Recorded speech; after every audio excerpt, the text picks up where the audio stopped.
So I finally watched Akira, and who knew that the greatest anime of all time would probably do as much to turn me off to anime as literally anything else I've ever seen. Let's talk about it. Hey everyone, how's it going? Matt Jarbo here, 3 Buck Theater, back with another anime movie hot take. First time watching Akira, this 1988 classic. This is known as like the Godfather of anime. This is the movie I was told to watch, the movie that I needed to consume, the movie I needed to see to understand so many pop culture references, to understand how and why anime is so kino, why it's so amazing to the rest of the world, and why Akira is the best of the best. And I'll put it with all that hype going into Akira, all of that hype going into it, especially coming off of the very underwhelming Ghost in the Shell, which I have another review up for. I immediately followed up Ghost in the Shell with Akira. I was like, okay, cool. It's on Hulu. I'll watch it. It's 2 hours long. Let's do it. And my God, is it good until the end. Just the ending, the last like 10, 15 minutes. It's same with Ghost in the Shell. It just kind of like, why? I don't know. The story is really interesting though, right? It's all like, you know, Tokyo was destroyed in a blast that started World War III. Now here's Neo Tokyo. And there's class warfare, there's political unrest, you have your elites trying to control everything, while you've got your protesters demanding justice and equality and a good living condition. I mean, obviously that's not reflective of today's society at all in any capacity whatsoever, Hong Kong. Parts here in America even. It's definitely a movie that, regardless of the fact that it is, you know, over 30 years old now, still definitely has like relative themes. I mean, like that part was awesome. It starts off with, you know, Canada. I always say Canada. It's Canada. They say it in multiple different ways, right? And then, like, you know, there's Canada, Tetsuo, like Canada, whatever, man, Canada. I know that meme, right? That was actually one of my best friends in college would always say that to me. Like, he would always make that reference, and I got the reference. I know what it was from, but now that I've seen it, I can kind of chuckle at it a little bit more and everything else. But anyway, so you got this biker gang of delinquent ruffian teenagers, you know, known as the Pills, who get into this like battle with the clowns, and there's like no expository dialogue about as to why that's happening. And that actually really bothered me about the opening of the movie. I'm like, I get it. You have the good guys, which are like, you know, and in my mind, because again, never having seen Akira, I'm thinking that Kaneda is Akira, right? Because like the poster is him walking to the bike, Kaneda walking to the bike, and it says Akira. And you're like, that, using most logic, that would probably tell me that Akira is the main character of the movie. No, that did not happen. Maybe it should have. Probably should. I don't know. It probably wouldn't have sounded the same to call it Canada or Canada. Wouldn't have mattered. Anyway, like, they fight the clowns. Obviously, you've got Tetsuo's kind of like the runt of the litter, you know, but he's got that like young brother relationship with Kaneda. And I'm going to trigger so many people by saying it like that too. And, you know, like, obviously, like, at the same time, it kind of juxtaposes with this like dude trying to run with this kid that I thought was a zombie. This like little boy with like very pale skin and looks like he's a member of the Walking Dead. But like, all right, they're trying to make their way through the crowd. There's all the political unrest. You're like, oh, what's going to happen here? And then they're being chased. And, you know, like the dude like kills 2 German shepherds in front of like an 8-year-old boy, just like completely cold blood, killed these attack dogs. And I was like, holy crap. Like, all right, you fuckers are going there. Like, you guys ain't even going to mess around. All right, cool, man. And then even that guy gets like shot the hell. I mean, they shoot that dude up. Like, violence was great. But then that little boy runs and he ends up colliding with Tetsuo. And then here comes this colonel, you know, and well, this, what looks like little Louis Anderson and a little like floating pod from the Mandalorian, you know, what Baby Yoda is going to look like when he's like 10 years old and he still needs the floaty pod thing. Right, but they grab the kid, they grab Tetsuo, they go back, and then like, Kaneda and all the other boys, they get busted, right? And you're like, all right, and then they all get sent to reformatory school, which I think they already were going to reformatory school. But they needed to go back. Yeah, whatever. Right? They're all teenagers with their bikes doing their okay. It's the fucking Outsiders. Let's be fair. It's the Outsiders. It's what it is. All right. Tetsuo was Pony Boy. Let's just be real. That's what it is. I'm like the whole time I'm all like, Kaneda's like Emilio Estevez, and straight up Tetsuo was like Pony Boy. Now that I've said it, if you know what I'm talking about, you will never be able to unsee it. Like 100%. Like that's how it's going to be. But anyway, like they meet Ki, the girl.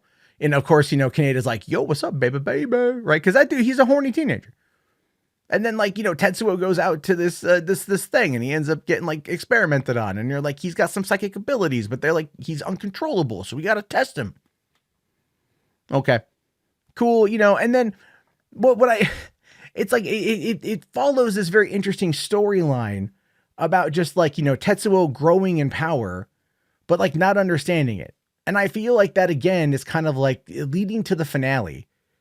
That is still something that is woefully underexplored for like the timeline, right? Then you find out that it's like you've got like Ryu and you've got Kei and they're working to like, to unravel what the government's up to with this, because the government's experimenting with psychics and children for telekinetic reasons, most likely political, politically motivated assassinations, things like that, as the government is trying to do.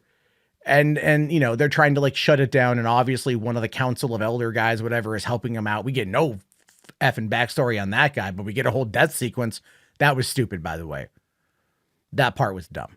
Like, what the hell? Anyway, that's probably explained in greater detail later, but like, seriously, like when it all, I'm jumping ahead, but when that actually like made me sit up in bed and go, why are we wasting time with this? Like, what is happening here? Okay. So the colonel decides to like arrest all the people, like all the council because they tried to coup d'etat his ass, by putting in a vote of no confidence essentially and having him arrested. So then he just leads his own coup, right? Takes them all out. And then like you got the one guy who was helping out the resistance. And then like, he's trying to like, take his heart pills and he drops his water, but then like he like murders his assistants, and then here comes Ryu and he's like, oh, we lost everybody. Like, what's going on? We failed. And then like the dude just shoots him one time in the gut. And then like, okay, and then like they cuts later on and like he's dragging this like, bag full, like this briefcase stuffed to the brim full of bonds, obviously money. And he's like, oh, my heart. And then he just like keels over and dies in this alleyway as Ryu is like following him. And then Ryu gets like 5 steps past and then he falls over and he fucking dies. What was the point? Like that scene in particular bothered the hell out of me. It was cool. Like, all right. But it was just like, do you just need to wrap up these characters that you introduced with like no backstory? I know there's a lot there that we're meant to infer in watching it, but I just feel like there's, again, some exposition that might've been a little bit on the lost side. But what was really cool was kind of going before that, when they start breaking into the facility. That was a cool scene right there, where they're trying to do their incursion to find out more about like who Tetsuo is and like what they're doing, obviously. And then from there, Tetsuo just like going full ham and like killing everyone who gets in his way, trying to get to the other kids because he thinks they're trying to kill him too, although I think they probably were. And then just from there, it was great. Like that was some really intense shit. That was really good stuff, and then they're trying to find Akira. No, who like Akira is like seen as this deity, as a god. Okay, but Akira's really held underneath the Neo Tokyo Stadium, where they're going to be holding the Olympics in 140 some odd days. Interesting little addition. Why you're going to put this like supercharged mega god in like cryogenic freezing underneath an Olympic stadium that's going to be packed to the brim in less than 6 months. It just seems like it's a recipe for disaster. And actually, when we get to the end of the movie, it clearly was a recipe for disaster, but I am getting ahead of myself again. That was a little bit weird. That was a little bit weird. I liked the setup for it. It's like, okay, cool. Tetsuo is going to go and like, he's going to find, he's going to find Akira. We're going to find out what Akira is, because we're kind of led to believe that Akira is just like trapped, and that Akira is like a god that caused the blast in Tokyo, that caused World War III, and that they're afraid what will happen if he gets out. Obviously, okay, so they've got this like god trapped in this thing. That's basically what they're implying. And Tetsuo wants to understand, and he wants to go find Akira. But at the same time, they've given like no expository information to Tetsuo as a character. He's just like growing in power, completely unleashed, and he doesn't want to be controlled, because like no one explained to him early on. And like, I understand like why the government ain't going to tell you shit. Like, I get it. But it's still just like, they're kind of just like leaving this kid in the lurch the entire time. And from his perspective, almost, he's just like, I don't know what's going on. And then everyone's like, do what we say or we're going to kill you. And then he's like, well, eat shit, bitch. I'm going to go and do what I want, and you're going to have to deal with it. So it's kind of like that. Like, they kind of brought this on themselves. But yeah, I'm going to victim blame them. They kind of brought it on themselves. Right. And then there's a whole thing too, by the way, like the doctor, and he's like looking at this like orb thing, and it's like, oh my God, the power levels are over 9,000. Especially towards the end of the movie, when for some reason Tetsuo starts taking on a real Goku-esque kind of look with the hair. I'm right. I'm right. But then again, okay, so then it's like he really wants Kaneda's bike, and then that goes nowhere. Kills his own friend wanting the bike.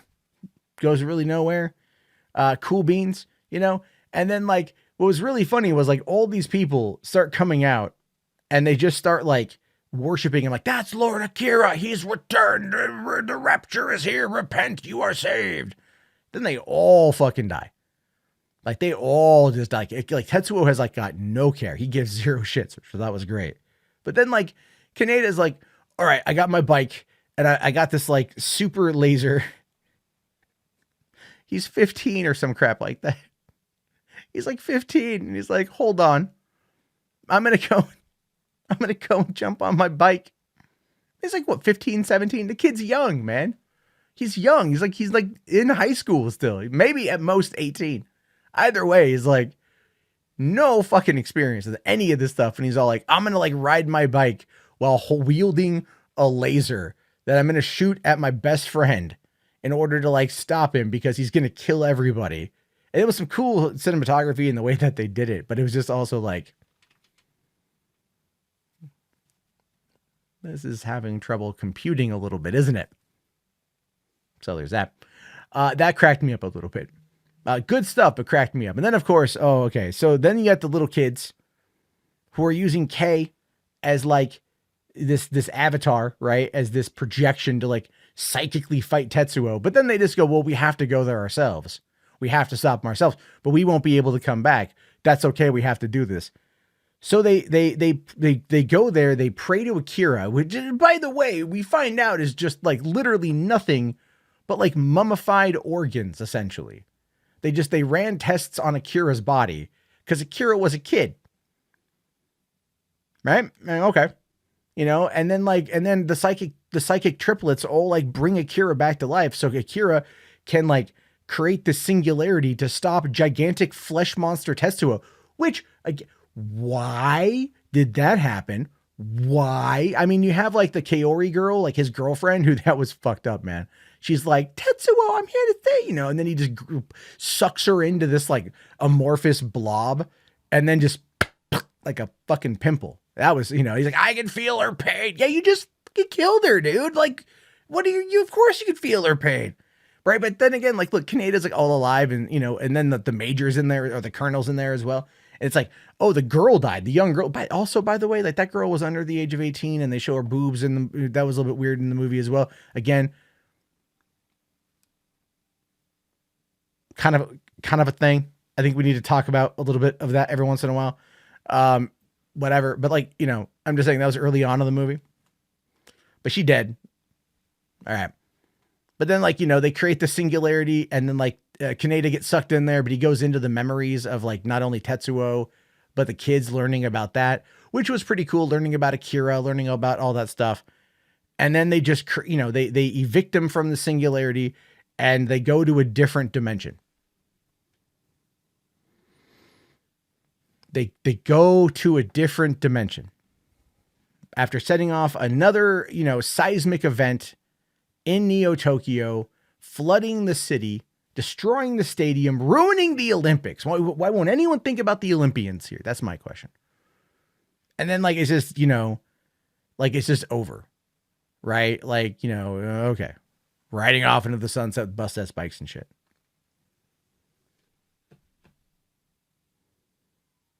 It was really good until the ending. It was really good until the ending. And then I was just like, you've got to be effing kidding me. What the hell is going on? So much to unpack with this movie. I loved it, but just really, I had issues with just some stuff. And I'm just kind of, I'm reacting to what I saw. And I react strongly to the weird shit. But the violence was cool.